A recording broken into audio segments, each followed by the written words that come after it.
एक बार फिर से संख्या पद्धति में आपका स्वागत किया जाता है। प्रश्नावली दूसरी का पहला सवाल है आपके लिए कि कौन सा कथन सत्य है और कौन सा असत्य है। आपको कार्ड सहित बताना है, तुक्का नहीं मारना है। आपको रीजन भी देना है कि क्यों सत्य है और कौन सा असत्य है, क्या वजह है।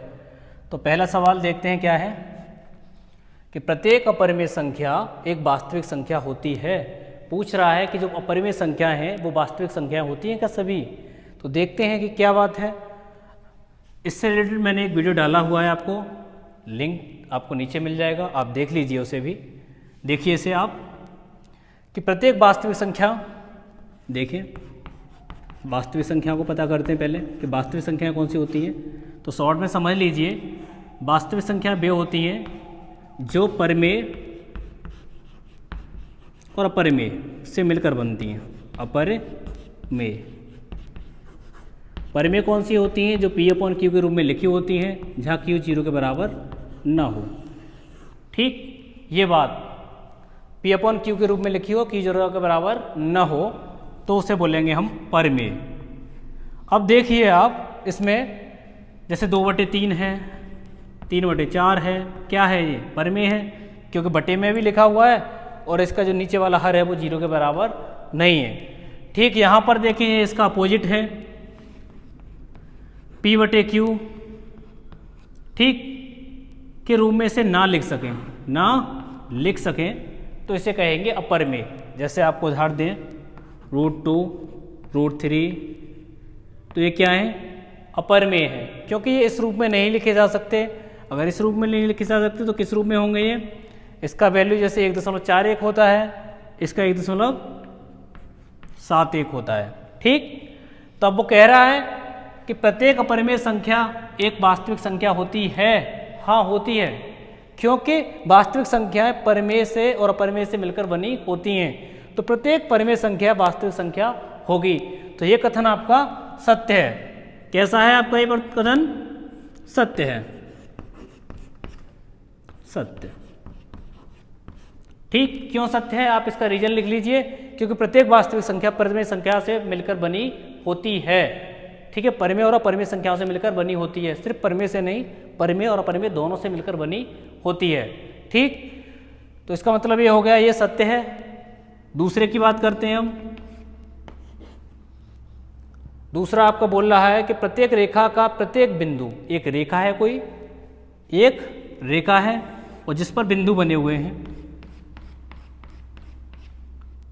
ठीक, ये बिंदु है, m के रूप में होता है। किसके रूप में है? m के रूप में है। m का मतलब समझ लीजिए कोई संख्याएं हैं, पूरी संख्या लिखी हुई हैं, और भी कोई संख्या हो सकती है। ठीक, जहां √m एक प्राकृत संख्या है, अगर इसका रूट करें वर्गमूल, तो वो संख्याएं जो है प्राकृत संख्या मिलेंगी क्या? प्रत्येक की बात करनी है। तो देखते हैं √m करके इसका √1 कीजिए, कितना आया? 1, √2 ही आएगा, या फिर इसका मान 1.41 होता है। √3 1.71, वहीं इसे करोगे आप √4 तो इसका आ जाएगा 2। कितना आ जाएगा? 2 आ जाएगा।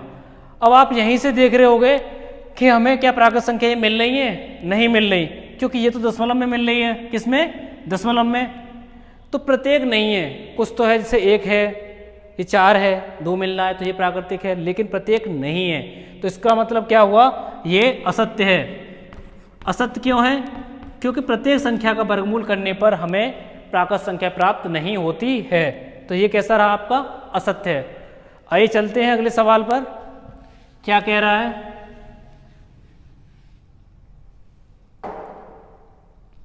प्रत्येक वास्तविक संख्या एक अपरिमेय संख्या होती है। ठीक, अब ये बोल रहा है कि सभी की सभी जो वास्तविक संख्याएं वो अपरिमेय होती हैं क्या? पता करो।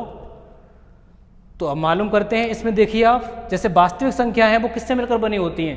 परिमेय और अपरिमेय दोनों से मिलकर बनी होती हैं। ठीक वैसे ही जैसे शरबत को बनाने पर चीनी और पानी दोनों मिलकर बने होते हैं। ऐसा तो नहीं होता कि चीनी से ही शरबत बन गया पूरी तरह से, नहीं है ना, ना पानी से बन सकता। तो दोनों की अपनी एक भूमिका है। दोनों की अपनी एक भूमिका है। तो यहाँ तो सिर्फ ये बात कर रहा है कि प्रत्येक वास्तविक संख्या एक अपरिमेय है। क्या वास्तविक सिर्फ अपरिमेय है? देखिए आप, क्या वास्तविक सिर्फ अपरिमेय है? ऐसा नहीं है, क्योंकि उसके साथ साथ परिमेय भी है। तो इसका मतलब ये हो गया, ये कथन तीसरा वाला असत्य है। अब असत्य क्यों है? क्योंकि वास्तविक संख्याएं परिमेय और अपरिमेय दोनों से मिलकर बनी होती हैं। आप इसे लिख लेना, क्योंकि वास्तविक संख्याएं परिमेय और अपरिमेय दोनों से मिलकर बनी होती हैं। ठीक है, इस वीडियो में